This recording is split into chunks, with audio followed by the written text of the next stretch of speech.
Egyptian lawyers have submitted a complaint to the International Criminal Court charging the President of the United States, Barack Hussein Obama, with crimes against humanity.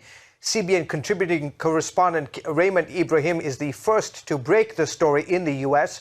On his blog page at cbnnews.com, he cites the Egyptian newspaper El Watan, which published the complaint against President Obama.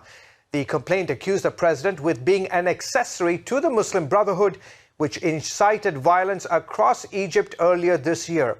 Ibrahim reports that the complaint mentions Obama and several Brotherhood members in name. It adds, quote, Obama cooperated, incited and assisted the armed elements of the Muslim Brotherhood in the commission of crimes against humanity in the Arab Republic of Egypt. CBN News contributor Raymond Ibrahim joins us now by Skype. Raymond, the complaint says the president incited and assisted the Muslim Brotherhood in its crimes. In what way did he do this? Primarily, the accusation is made that he did it by his funding them monetarily, including with billions of dollars. And in fact, since this time, the plot is thickening, and we can talk about that later. But now there's even information that there's recordings of Morsi talking with Al-Qaeda, and somehow all this is involved with the U.S. and so forth. But back to this particular point, the Al-Qaeda thing is still developing. The main complaint is that he's an accessory in that he, by supporting the Brotherhood, he is supporting whatever they do. And so he gave a lot of money to them, which enabled them. Most people don't know that it's not so much that people love the Muslim Brotherhood in Egypt, but rather the Muslim Brotherhood pays and buys people off, including thugs who go around burning churches, who go around terrorizing, just people like that who will do it just for pay. And so you can see how this money being funneled really through the Obama administration to the Muslim Brotherhood is ultimately manifesting itself in all these crimes against humanity that the Muslim Brotherhood committed in recent months. And specifically to those crimes, Raymond, they're listed as torture, rape, kidnapping. Give us some examples, specific examples of how the Brotherhood committed these crimes against ordinary citizens. Certainly. This really started back when Morsi was still president, back in last December. And, people were rising up against him back then in protests and mass demonstrations. And one of the most notable is in front of what's called Ittihadiyya Palace, which is really the palace of the president. There were a lot of protesters there, and it turned out that they got attacked. They were taken to torture rooms, literally. And we have evidence of this in pictures, and tortured, and people were beaten and just sliced up. And this is one of the main well-documented ones, because all the Brotherhood supporters at the time had incited everyone, saying, anyone who rises up against Morsi, we're going to do this to him. And that's exactly what they did. And then you fast forward more recently after the ousting of Morsi, and you'll recall there was those sit-ins, or at least that's how they were described by the media, the mainstream media so-called, as sit-ins in Rabaa al-Adawiyya, for example, where you had all the Brotherhood was sitting there. And in fact, after it was cleared and people found out, people were actually killed there, slaughtered.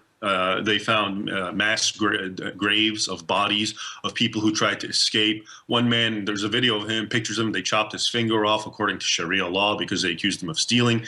There was the infamous sex fatwa in that context in order to satisfy the men who were holding that ground. They could now have sex, illegal sex, including through rape with women. And all this is documented, and we have it. And so this is, as you can see right there, and just in those little particular anecdotes, various crimes against humanity. You say in your article one need only look to the fate of Egypt's Christian minority to see numerous examples of crimes against humanity. How did the Muslim Brotherhood target and persecute Christians?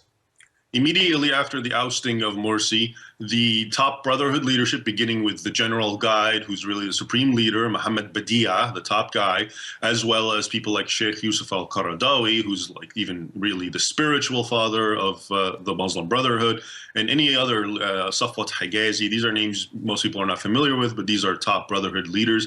They all came up and publicly condemned the Coptic Pope and the Coptic Church, saying that they played a great role in getting Morsi kicked out. And it's true, the Coptic Church, just like Al-Azhar and so many organizations were supportive of the people's will and were supportive of the military's movement of getting rid of Morsi. But they were scapegoated because they're the other, they're the infidel, they're the non-Muslim, so they're an easy target. And the Brotherhood did this, and immediately, if you look at the International Criminal Court criteria of what is classified, there's maybe, I don't know, half a dozen or about a dozen categories: persecution of a minority, killing, torture, abduction, sexual abuse. And if you just look at the plight of the Copts since what happened to them, every single one of those categories is easily met. We know up to at least 80 or so churches, some very ancient, have been destroyed and burned and attacked, some transformed into mosques and so forth. And that's just the tip of the iceberg. There's so much, people have been dislocated, kicked out of whole villages. The Muslim Brotherhood and supporters were in Upper Egypt, in the remote areas, exacting jizya tax from Christians. Christians are being abducted, held hostage for money, and then sometimes given back, sometimes murdered, including children. And all this is being done in the context of widespread anger at Christians because of the ousting of the Muslim Brotherhood, which, of course, was supported by the Obama administration. And then one final important point is, speaking of money and Obama, so we know he was supportive by giving the Brotherhood money. But now that the Brotherhood has been ousted, what has he done? He's now withheld money from Egypt. So he's punishing now all of Egypt because the Brotherhood, who have done all these things, are out. And he's doing this monetarily, once again, pulling the money out. And this persecution that you speak of is still going on right now, isn't it? Most certainly. It's ongoing.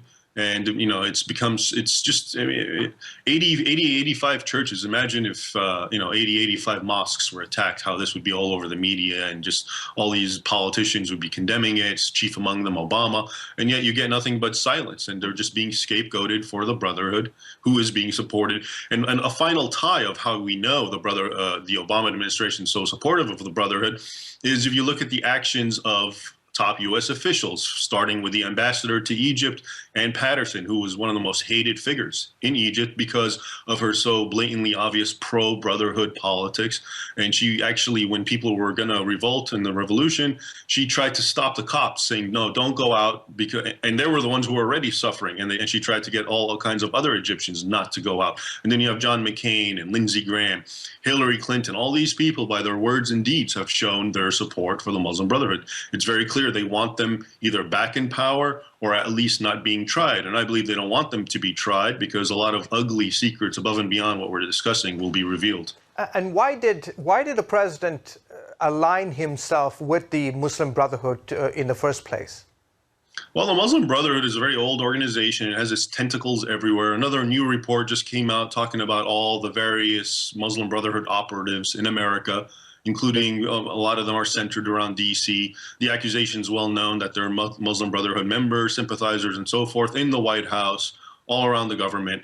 And so, that's one aspect to it. The other aspect, of course, is just, real politics. And there's this belief that the Muslim Brotherhood is, a strong player. And so the U.S. wants to work with it, wants to support it in order that the Muslim Brotherhood, theoretically gives the U.S. what it wants, which, of course, is ridiculous for anyone to think that it will eventually. I mean, in the short term, it's one thing, but in the long term, the Muslim Brotherhood has a radical Islamic worldview and agenda, which is just as bad for the United States as it is for Copts. And one thing, having just returned from Egypt a few weeks ago, the anger against the White House, and in particular President Obama, is palpable, not just among Coptic Christians, but also secular Muslims. Can you help us understand why a large segment of the Egyptian society is angry at President Obama? Not necessarily the United States and Americans, but the White House, and in particular this administration.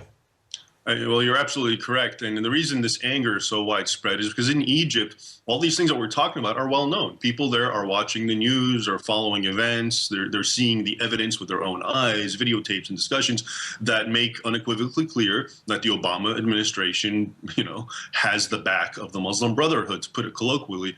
And it's hard for Americans to comprehend this because here, based on the so-called mainstream media, you don't know this. You have no idea. You can't begin to imagine that this is going on. So they are feeling it. They are experiencing the repercussions of the Obama administration's support for the Muslim Brotherhood, and they know it's happening. I mean, during the June 30 revolution, they had placards and signs all over the place saying, "Obama, stop supporting terrorism," and things of this nature. And but your average American, because if they're following the mainstream media, they'll have no clue of any of this. And in fact, Christians that I spoke to, prominent Christian leaders, put the blame of the attacks on the Christians squarely on the president. Exactly, because without him, the Muslim Brotherhood would not have the power or influence that it does. And so you can see he's an accessory. If someone is killing and destroying you and they have influence and they have money and they're able to reach out and mobilize and so forth, then you find out behind them is a president or an entity or whatever that supports them monetarily and politically. Politically, we've seen it simply with the fact that because of this ousting of Morsi, which was in response to up to 40 million Egyptians marching in the streets, which is a popular revolution. Now, the Obama administration is withholding hundreds of millions of dollars. Whereas when Morsi was in power, this man who was Islamizing Egypt and persecuting Christians and so forth, the U.S. was giving him billions of dollars. And now, as I'm saying, another very important development that you're not going to hear anything about, or so far, in the Western media, is this with evidence of them speaking on the phone, making deals. And in the background is America, and that Morsi is an intermediary.